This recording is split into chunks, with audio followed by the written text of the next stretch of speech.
going to give a content warning that there is a violent act mentioned in this. So if that troubles you, you may want to get a coffee or use the bathroom right now.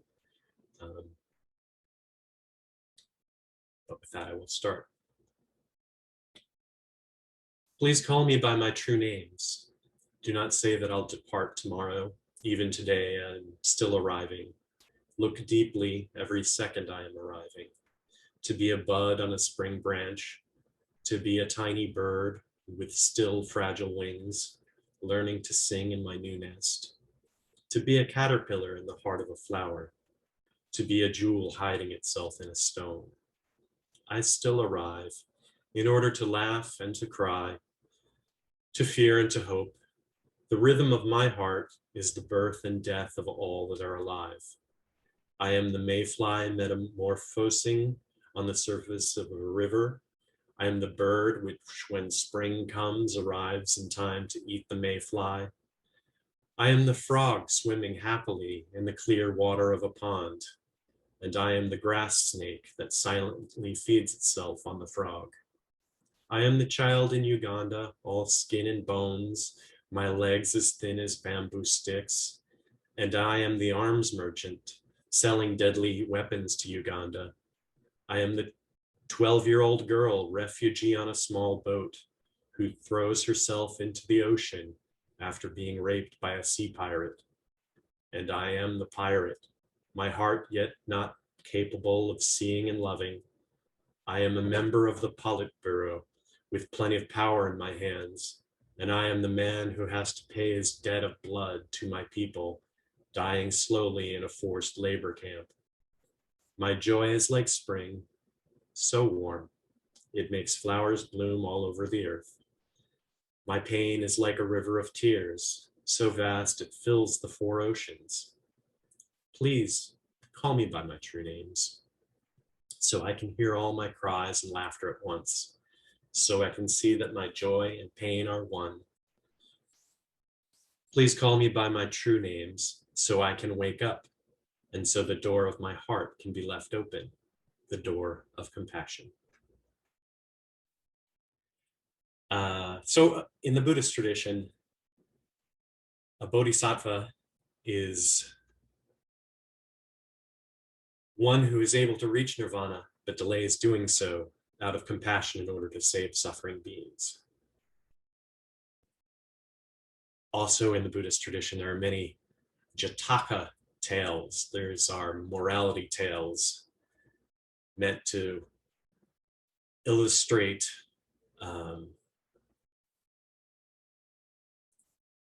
much like Aesop's fables or the fables of Jean de La Fontaine, who actually adapted some of not only Aesop's fables, but some of the Jataka stories into his fables. One very well-known story is the story of the Monkey King. There is a tree filled with luscious fruit near a river where a colony of monkeys live happily and enjoy the sweetest fruit from a wonderful banana tree, where this fruit is so sweet that if it were ever to be discovered by humans, it would surely disrupt the lives of all of the monkeys living in the tree. And so the Monkey King warns everyone, don't let any fruit fall into the river lest it drift downstream and we be discovered. But as is often the case, one day a monkey is careless and lets fruit drop, and it is discovered by some humans on a boat, who then go and seeking this tree, and they try to overtake it by shooting arrows at the monkeys.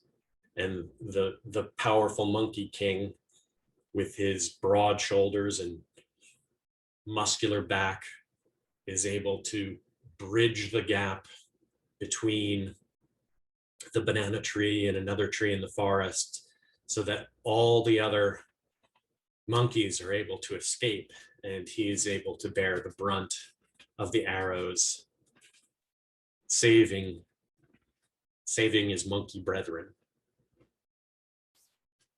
Here, the morale is, talks about our commitment to our in-group, what the Buddhists call our sangha, our chosen family or biological family. This is one level of commitment, but I'm going to tell you another Jataka story of another level of commitment. The Tigris and Prince Saatva. Now, these are all meant to be stories where the Buddha has incarnated into, it's like an earlier incarnation of the Buddha before becoming Siddhartha Gautama. These are, as I said, fables, so they're not meant to be taken literally. They are things that we can draw lessons from, and they're very open to interpretation. The way they're told in Aesop's time is very different from the way they're told in early Buddhist mythology, and the way they're told in John de La Fontaine's time is also very different. Anyway, with this story, the Tigris and Prince Saatva, starving Tigris is about to eat her newborn cubs out of desperation. The Bodhisattva tells his disciple to go look for food, and he will stay and try to figure out a way to save her and her young.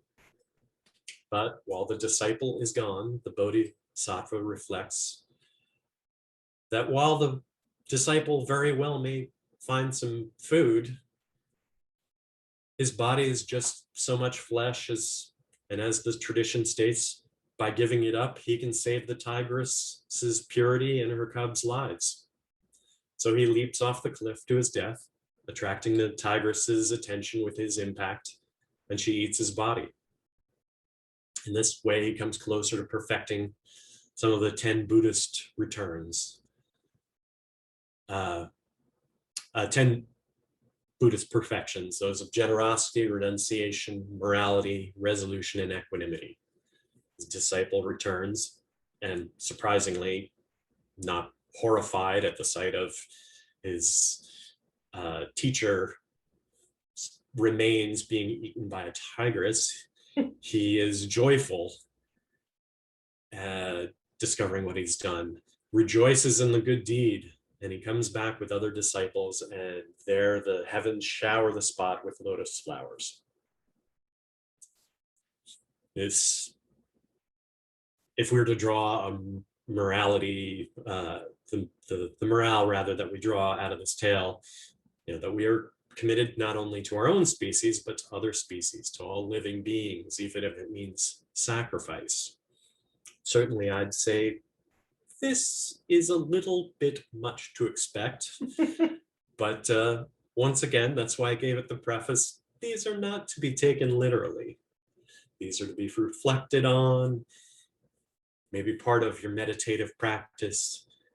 Think about ways that you can share your commitment to living beings. I myself am a vegetarian. And if a monk killed himself for me to eat in front of me, it would be lost on me.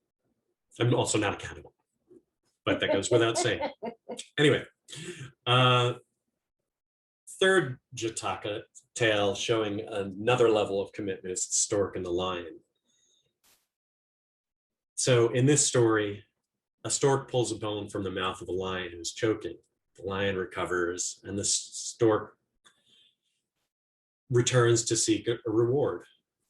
The lion says, "Your reward is that you stuck your head in the mouth of a mighty lion and survived." Leading us to ask the question, do we just do good for rewards? Do we just do good to those who deserve it? Do we just do good to our fellow monkeys? Commitment without expectation of reward, compassion even to those who hold power, compassion even to those who might not deserve it.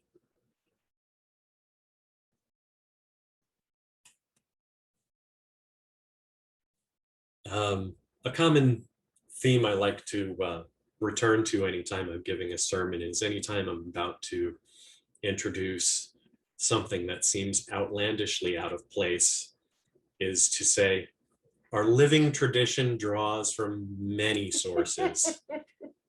And as this relates to the Bodhisattva vow, I'm going to talk about the TV show Quantum Leap. Some of you may remember it from the 80s, where Dr. Sam Beckett leaps from life to life. Maybe this is a parable for reincarnation, but placing his own needs ahead of others, he jumps in trying to correct some misdeed as a time traveler to help them to wake up and take a better path. And even in one case, he is given the opportunity where he can fix something in his own life at the expense of sacrificing something very personal to him, that is saving his own father's life. But he makes the sacrifice that he knows what he's there for. His commitment is to follow the plan that God or the universe or whatever, as is quoted in the show so often, has for him, and does not use his gift of time travel for personal gain.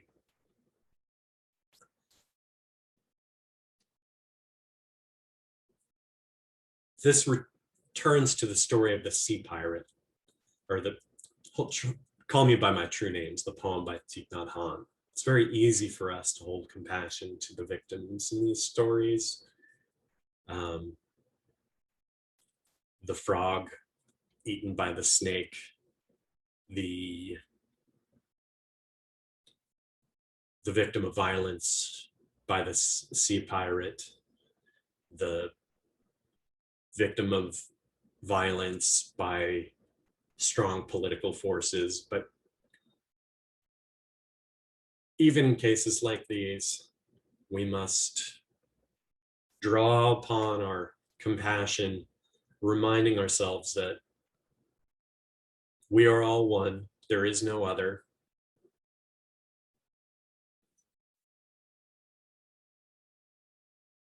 Another place this is illustrated, and I might add that our living tradition draws from many sources. In The Big Lebowski, the dude, and many have said that this movie is a big parallel for Buddhism, but I think it is really its own religion, Dudism, as it's called. But he is on a quest for this rug, because it just really held together the room, man. And he whatchamacallit, is tolerant of his friends who are experiencing, his friend Walter, who is all of a sudden tied to this very strict interpretation of Judaism and dogmatic, but he is tolerant of him and accepting of him. But as this relates to the Buddhist sharing of truth, many people like to share that, or emphasize the message in Buddhism that we are all one, as a way of saying all lives matter. And this is maybe a true statement. It's not a truth that we want to uphold right now. Upholding it in this way is very tone deaf and very lacking in compassion. So the dude says to his friend Walter, You might be right, Walter. Doesn't mean you're not an expletive, but you might be right. And I think this is an illustration of holding up the correct truth at the time. The correct truth right now, especially this week where there was an attack on people of Asian descent by a mass shooter who was white, and people were quick to rush in with, it wasn't a hate crime. It was because they were sex workers, as though that made it less of a hate crime, or alleged sex workers, and as though we shouldn't have compassion for sex workers, that their othering is so complete and indisputable that of course we should judge them. But no, we shouldn't. And at the same time, we should have compassion for the shooter, not in the way of lesser sentence, he needs to face justice, but in the way that we try to understand, we hope for his awakening, but we also hope for justice for him.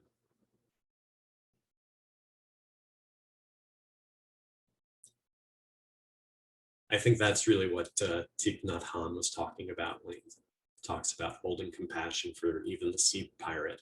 And this is something that is very difficult for us that we all struggle with in our Unitarian Universalist faith. The idea of a universal God that would forgive everyone, regardless of whether they were bad people or good people.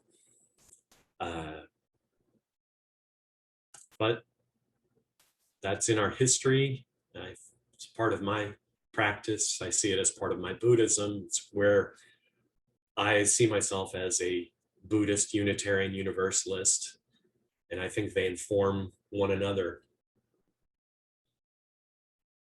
I have one final reading before I draw this sermon to a close, and I'm going to say that our living tradition draws from many sources. This is from the Beastie Boys. Their song, The Bodhisattva Vow. The Bodhisattva path is one of power and strength, a strength from within to go the length. Seeing others are as important as myself, I strive for a happiness of mental wealth. With the interconnectedness that we share as one, every action that we take affects everyone. So in deciding for what a situation calls, there's a path for the good for all. I try to make my every action for that highest good with the altruistic wish to achieve Buddhahood. So I pledge here before everyone who's listening to try to make my every action for the good of all beings. For the rest of my lifetimes and even beyond, I vow to do my best to do no harm.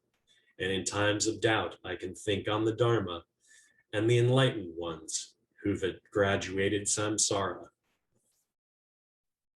Blessed be. Our final hymn today is Be Ye Lamps Unto Yourselves. And here are the words. I'm going to play the tune once through. This is a new hymn for us.